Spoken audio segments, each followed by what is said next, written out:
Olá, olá, turma. Vamos a mais um vídeo de correção de atividades, né? A gente vai fazer a correção da atividade 01, 02 de legislação tributária. Está aí na tela para vocês, a atividade 01, 02. Vamos à correção. Primeira questão, explique com suas palavras o que se entende por normas gerais do direito tributário. Então, você, com suas palavras, né, você vai ter a base de resposta, né, o padrão de resposta que a gente traz aqui.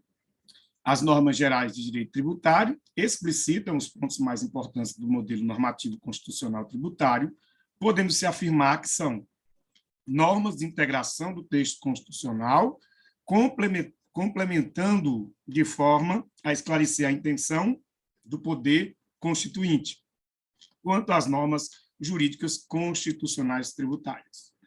Em outras palavras, as normas gerais do direito tributário, elas complementam o texto constitucional, dando uma explicitação, dando uma explicação melhor, né? Trazendo a intenção do autor, que é o Poder Constituinte de 88, quando elaborou, né, a Constituição. Então, as normas gerais servem para isso, certo? A segunda questão fala sobre o que compreende a legislação tributária. A expressão legislação tributária vai compreender as leis, os tratados e as convenções internacionais, os decretos e as normas complementares, que versam sobre tributos e relações jurídicas a eles pertinentes. Óbvio que há outros elementos, mas eles estão aí nesses conjuntos, né? As leis, leis ordinárias, lei complementar, leis complementares, leis delegadas, né? Os decretos, as normas, as medidas provisórias, né? Então, tudo aquilo que versa sobre tributação, né? No todo ou em parte de tributação, está compondo a legislação tributária. Beleza? Terceira questão, defina lei. Você vai colocar que a lei é uma regra tornada obrigatória pela força coercitiva do Poder Legislativo ou de uma autoridade legítima, que constitui os direitos e deveres numa sociedade. Falou de lei, falou de direitos e deveres numa sociedade. No âmbito constitucional, as leis são as normas produzidas pelo Estado. Quarto, faça a distinção entre lei ordinária e lei complementar. Muito discutido em sala de aula, né?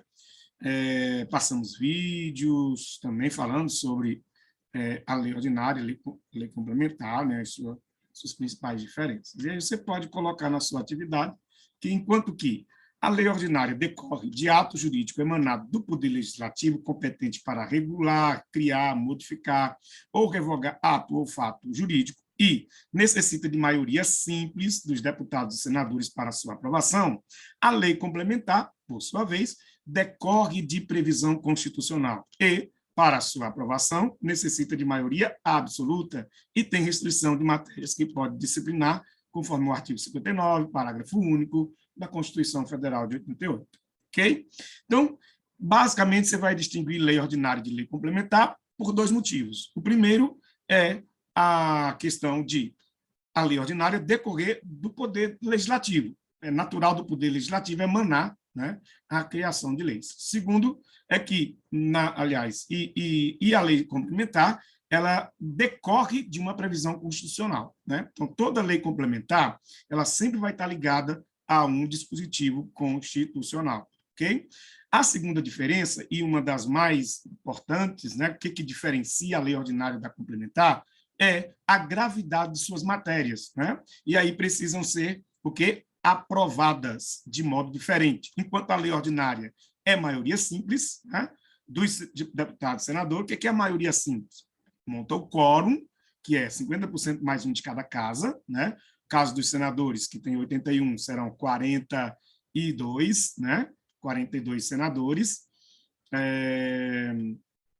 No caso dos deputados, são 513, né? E aí você vai para 257 senadores, deputados, né? E é o quórum. E desse quórum, a maioria simples é, montando o quórum, né? 42 senadores, 257 deputados, eles fazem a votação. A aprovação é pela maioria de cada casa, né? Então, a maioria dos 42 e a maioria dos 257 aprovam a lei ordinária. Já a lei absoluta, não. Quando fala, aliás, a lei complementar, não. Ela precisa de maioria absoluta. O que seria? Que a gente aprendeu em sala. A maioria absoluta, você precisa de 42 senadores dizendo sim e 257 deputados dizendo sim, aprovando uma lei complementar. Ok? A quinta questão fala das normas complementares, né? As normas complementares são previstas em lei. Relacione-as. E aí a gente deu um mnemônico para vocês, né? O ADEPRACO. A, de atos normativos expedidos pelas autoridades administrativas. D, de decisões dos órgãos singulares ou coletivos de jurisdição administrativa a que a lei atribui eficácia normativa. Pra, práticas reiteradamente observadas pelas autoridades administrativas. E CO, convênios que entre si celebrem os entes públicos, União, Estado, Distrito Federal e os municípios, celebram entre si. Ok? Então, ADEPRACO, atos, decisões, práticas e convênios. Ok? Nossa sexta questão, preencha o quadro com a vigência da legislação tributária, conforme o artigo 103 do CTN.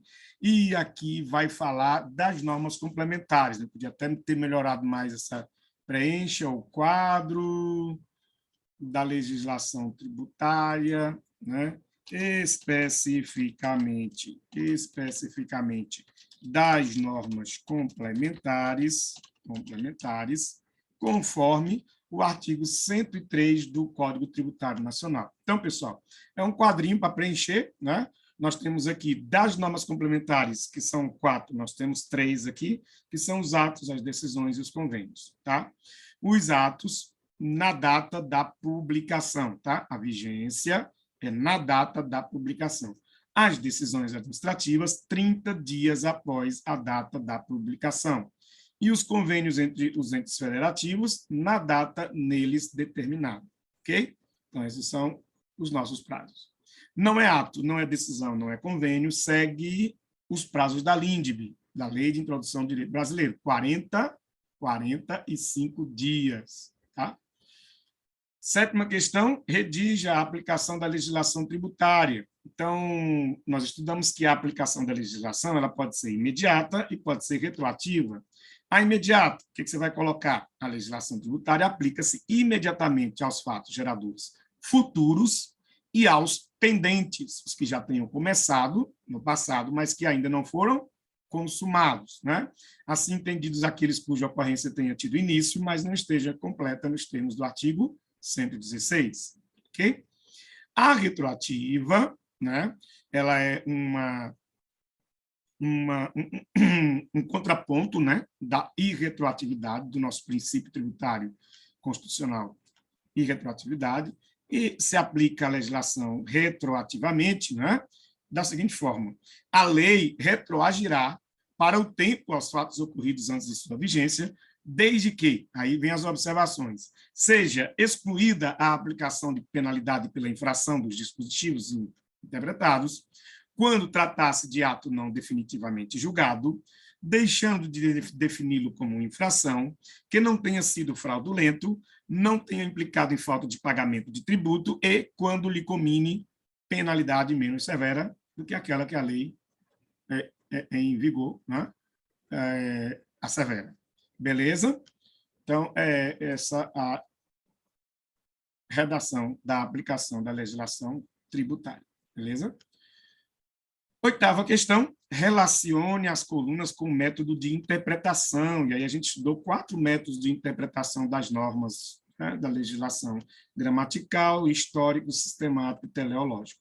E aí a gente vai aqui, né, relacionar. Busca do espaço que ocupa no diploma legal, bem como a relação com as demais normas, é sistemático, né? Então, você interpreta sistematicamente, buscando dentro do diploma legal, da Constituição, do Código Tributário, das leis, né? Outra lei, né, que tenha uma relação com essa nova norma, beleza? 4, ou melhor, busca do sentido da regra, tendo em vista o fim para qual ela foi elaborada. O método teleológico, né, que vai para a finalidade da lei quando foi instituída. Comparação do direito anterior com a norma atual, buscando a concisão das leis. Aí seria o 2, né? Histórico. Você vai comparar um direito anterior, né? Lá na história, no passado, né? Um direito que tem já há muito tempo com essa nova norma para buscar ali, né? Um entendimento entre elas. E o último, investigação de todo o significado gramatical das palavras, sobrepondo-se sua etimologia. E aí vem falando do método mais comum, né, de interpretação, que é o gramatical. Então, a nossa coluna fica 3, 4, 2 e 1. Certinho? Nona questão, cite os 3 tipos de interpretação da legislação tributária. 3 tipos, né? Interpretação econômica, interpretação literal e interpretação benigna. E aí eu não coloquei aí para você falar delas, né? Mas é importante que você tenha esse entendimento de cada uma delas, tá? Interpretação econômica, pelo momento econômico ou pela finalidade específica, a literal, interpretar como está o texto cru na lei, né, a lei seca, e a interpretação benigna, sempre interpretando, quando tiver uma dúvida, sempre favorável ao contribuinte ou ao réu. Ok? Última questão, 10ª questão, faça a relação entre as fontes de interpretação da legislação tributária. Então, fazer a relação entre aquelas fontes que nós estudamos, né? A autêntica, a jurisprudencial e a doutrinária. E aí a gente vai dizer que a autêntica ou a legislativa é aquela feita pelo legislador, e lê-se interpretativa, né? Ou seja, ela é interpretativa, na lei seca vai estar lá o texto, né?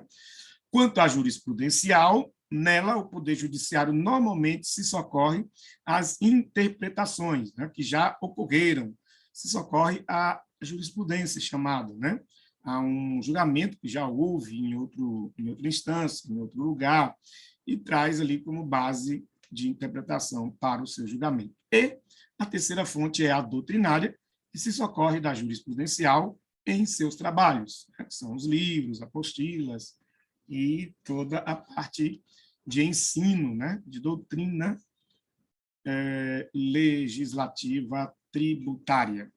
Ok, pessoal? Então, essa é a nossa atividade 0102, né? Primeira atividade da nossa unidade 2, já corrigida, ok? Então, vocês dão aí a revista na atividade de vocês para ver se está ok, se precisa consertar alguma coisa. Até a próxima. Fique com Jesus.